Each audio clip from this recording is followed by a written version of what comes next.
Hey, what's up everyone? Welcome back to the channel. Today I'm back with another video for the Summer Showdown, and we're leading into it. This is more of a review at the mid-season point of the season. Now, we're officially at the halfway point of the 2021 Overwatch League season, and with that, I'm going to be doing some mid-season awards.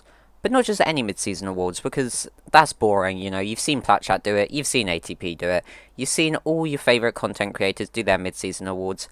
So now I'm going to be doing my own mid-season awards, but I'm going to be mixing it in with this survey that the Overwatch League produced. And this is an Overwatch League mid-season survey performed by the GMs of each team.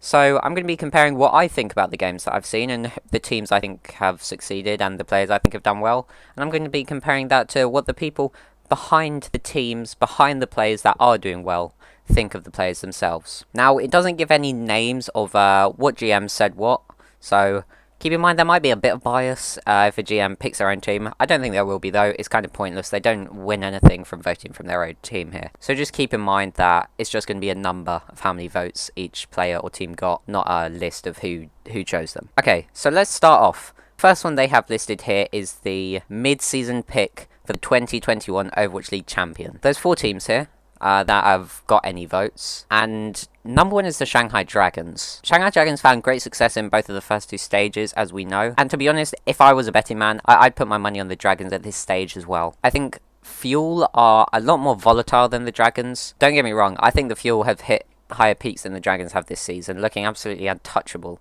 in the main melee, but Dragons have definitely looked more consistent, and the Dragons lows have been nowhere near the lows of the Dallas Fuel. Now, I'm not trying to make Dallas Fuel sound like a Chengdu Hunters here, no, because they're not a wild team, they're not the 2020 Seoul Dynasty or anything. The Fuel are, without a doubt, in the top 2 for favourites to win the season, and I don't deny that.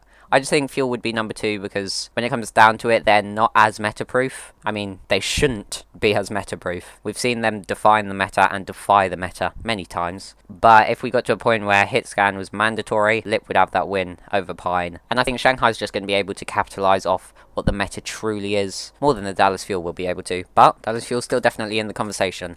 So yeah, the Dragons got 8 votes. The Dallas Fuel got 6 votes. Shock got 3 votes. And that intrigues me because I'm not sure if the GM see something as Shock, see them really performing to a high level that can get them the win, or if they're just looking at the past. You know, Shock's won twice in a row. There's a high chance they'll do it again. And then in 4th with 2 votes was the Philadelphia Fusion. Now, this was just straight up confusing to me. Shock has the history of winning, so you can put them up there. Fuel has looked phenomenal this season, and the Dragons the same as Fuel.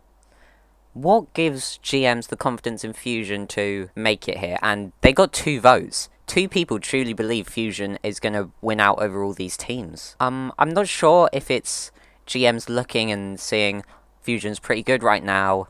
By the time playoffs roll around, they're going to be at full strength to utilise their entire roster and take it home. So if they are looking at it from that perspective, I can somewhat understand it, but then still, they haven't proven to me that they can go far.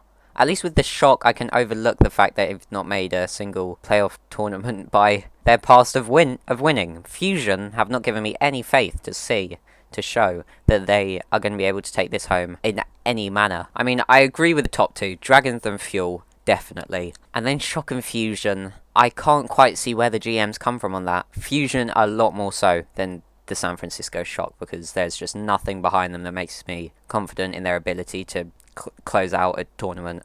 Because they haven't done it all this season. They didn't do it all last season. All the season before that. All the season before that. Alright, let's move on now to another exciting one. And this is the GM's vote for mid-season pick for MVP. This one's really interesting, and to be honest, I think I agree with number 1 and probably number 2, and then after that it gets a bit controversial in my opinion. So they've gone with Fearless to win it, number 1, and I totally agree with this. Fearless has been on fire in every single match he plays. We already knew he was a god on Winston and Reinhardt coming into the season, and then he's flexed onto a bit of other stuff. He's played a bit of ball, and it hasn't been total butt cheeks. Fearless could one-trick Winston and he'd be an MVP candidate. These other heroes along the side just complement that even further. I mean, we have yet to see Fearless truly exposed for having any specific weaknesses, and to be honest, I just think that's because he doesn't have any. Until a team proves to me that they're able to take down Fearless and the Dallas Fuel without just, steamrolling over Fearless. As soon as they show me any cracks in Fearless's play, then there's questions. But until I see that, Fearless has rolled through this season like a breeze. Feels like he's playing in bronze lobby, so I 100% agree with the take that Fearless should be number 1. Also, he got 9 votes, and at number 2, they got 3 votes. So this is a big step down. This does show that viewers aren't going mad thinking Fearless is good, and that the GMs actually see it as well, that this guy's a beast. So that gives us a bit of insight into behind the scenes, that people actually recognise Fearless is a god. And then a step down to 3 votes is Sparkle, and I think I agree with this as well, to be honest. Sparkle's been consistently great throughout both the tournaments that have been played so far, proving many doubters wrong. I was one of them. I was saying Sparkle doesn't really have the flexibility that this roster needs, even while they still had Exy. And he has just blown that statement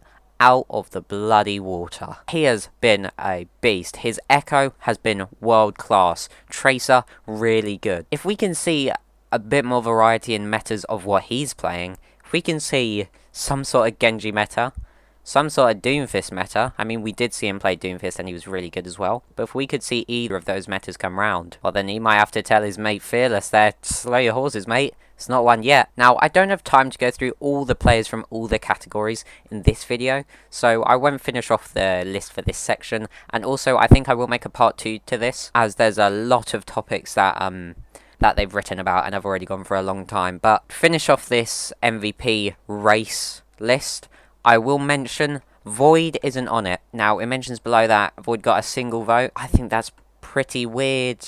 I'll link the news article below so you can look at it. I really suggest you do. It's really interesting.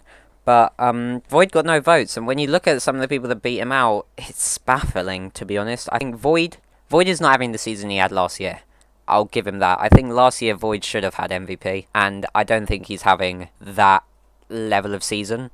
But I think he's close to it. I feel bad for Void because I feel like last season was his season to do it, and this season, just because he can't reach the peaks he did last season, people are really depreciating his value. But you have to take a look at it from a standpoint of, I mean, let's forget about their old seasons. Look at this guy play. He is phenomenal. At very worst, second best off-tank in the league at the moment. Okay, and now to go over the very last section I will for this video. It's Rookie of the Year, and this is always an interesting conversation. The new players often are the ones that thrive in future seasons, so it's going to be exciting to hear what the GMs have to say about this.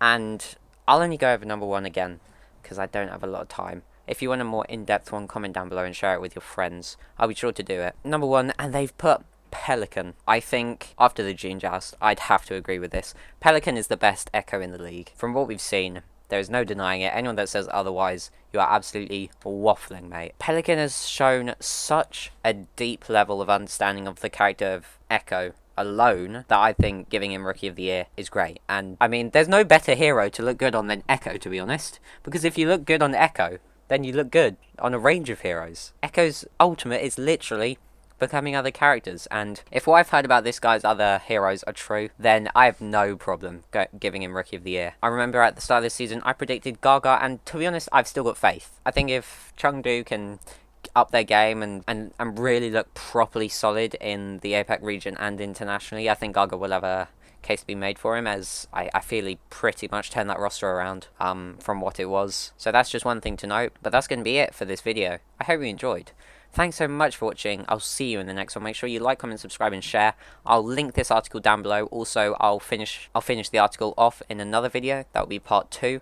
So I hope you enjoyed, and I'll see you in the next one. Goodbye.